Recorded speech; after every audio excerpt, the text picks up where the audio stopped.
Hey guys, it's Kingdom. Most likely if you're watching this video, you either ran across it on YouTube or you guys are looking at my ad on Craigslist.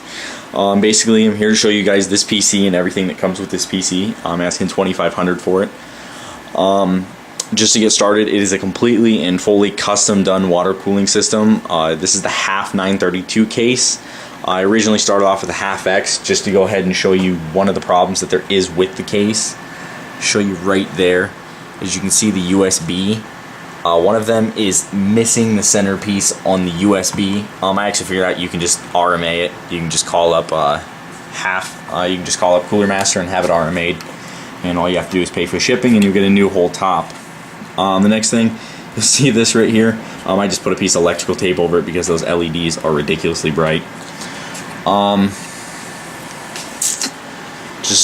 Basically I started with water cooling. You can see I've got this 3-fan 140 millimeter radiator on top.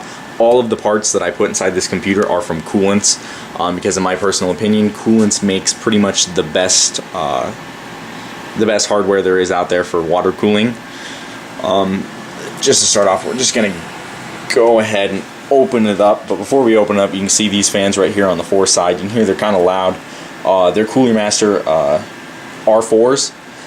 They're extremely high flow. Like, they push a lot of CFM. I believe they push around 80 CFM, but they do it at like 23 or 24 decibels, so they're fairly loud.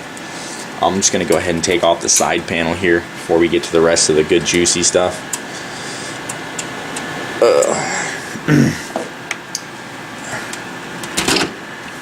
Alrighty, got the side panel off. I'm just gonna, should probably just disconnect it, but I won't.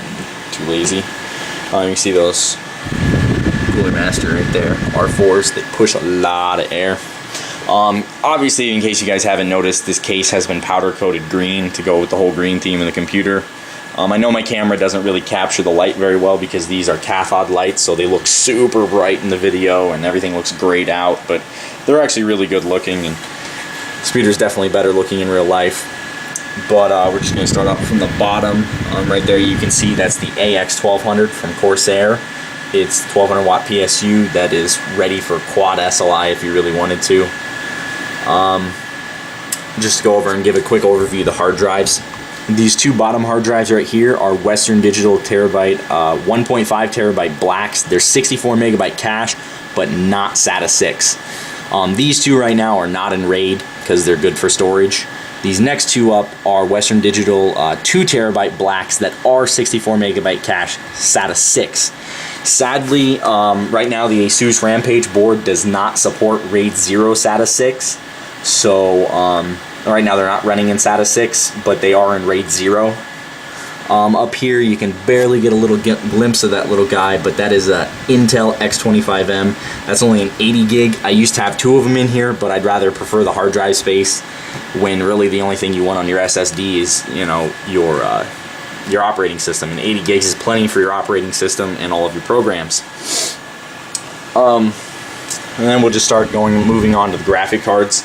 The graphic cards right here are 3 GTX 480s. They are all Zotac amp editions, so they sit at 756 megahertz instead of 707 for the regular 480s. I have them overclocked to 840 right now because they're on water. I have no fear of heat. And that's all 3 of them right there. In case you guys haven't noticed yet, but this is the ASUS Rampage 3 Extreme motherboard. See the wonderful Republic of Gamers emblem right there.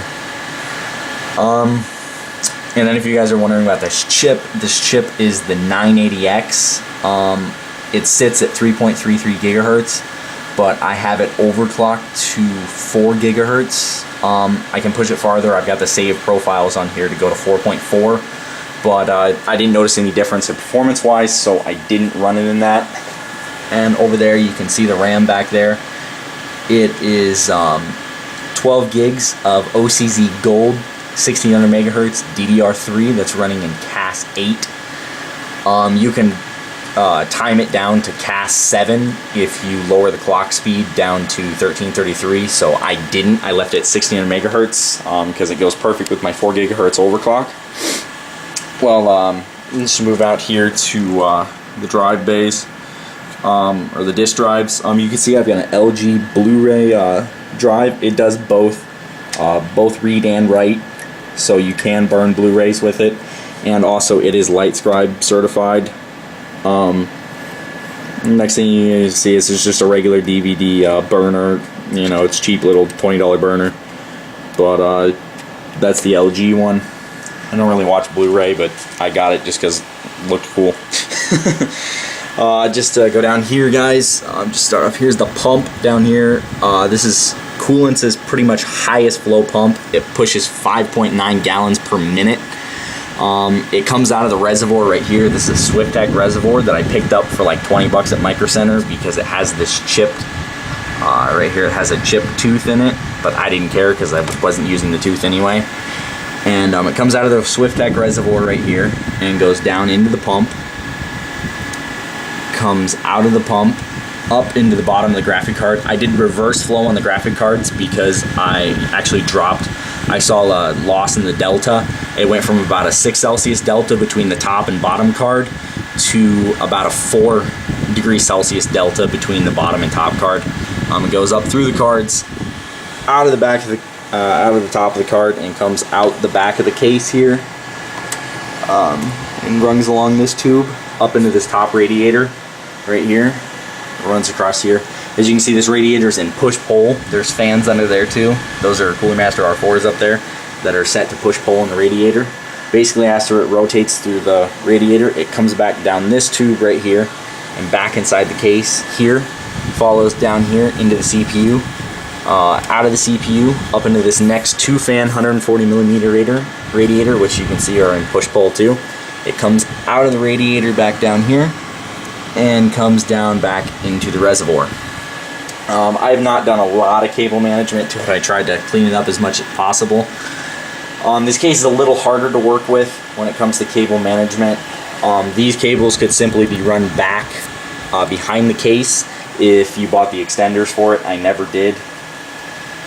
Basically, I just never really wanted to waste the money on it because I never really saw the need. Sorry about everything being pink, because the UV from the cathode lights are screwing up everything else. Well, let's move on to the rest of the stuff that I'm just throwing in the bundle. I'm throwing in the Razer Licarius keyboard. It's backlit keyboard that has the really, really low profile keys, kind of like a laptop. So that's why I like them. I'm throwing in the Mumba. It's the wireless 5600 DPI mouse. It just sits there on the pretty little stand. And I'll just, because everything's Razer, this is a Razer Goliathus mouse pad. It's got the cool little design with the green. It matches the case. Sadly, they don't make green LED ones of these. Also, there's the Razer Megalodon, which is the 7.1 surround sound headset. They're about 130 bucks, I believe, new. It's a freaking sweet headset with the controller right here, which you can just control the volume by spinning around. Woo! And also, I'm going to go ahead and throw in my Logitech speakers, which are the X530. It's the 5.1 surround sound. You only see the 3 speakers right there, right now on the sub, while the other ones are sitting right here in the box. I just never put them out because I don't care to use the surround sound. So, well, guys, that's pretty much concludes this video. Like I said, I'm asking $2,500 for it. I'm not really moving down in price, and I don't plan on taking any offers on it. The reason being is there's absolutely no way you could build this rig for probably even close to under $4,000. When we calculated it to come out with, if you included all the coolants, water parts, the processor, all the graphic cards, basically everything, we came out to almost $4,500. So, you know, usually you take off 30 to 40% off for being used, and that cuts us down to like basically $3,000, and then I took off another $500 just because so it'll actually sell. And for another $500, I'll go ahead and I'll part with one of my monitors. I have 3 of them, so I guess if you want more than one, I'll sell the first one for $500 and the next 2 for $300 or $700 a piece. This is the Dell 3007 FPC. They're 2560 by 1600 30-inch monitors. They retail for about $1,200 a piece. So me letting it go for 500 is a huge loss for me, but if it's what it takes to sell, it's what it takes to sell. It's a gorgeous freaking monitor. Like I said, it's Dell. And I got 3 of them, so if you're interested in them at all. Alright guys, well I'm going to end this video, so just give me a call if you guys are interested in it. It's 614-746-0851. Thanks a lot.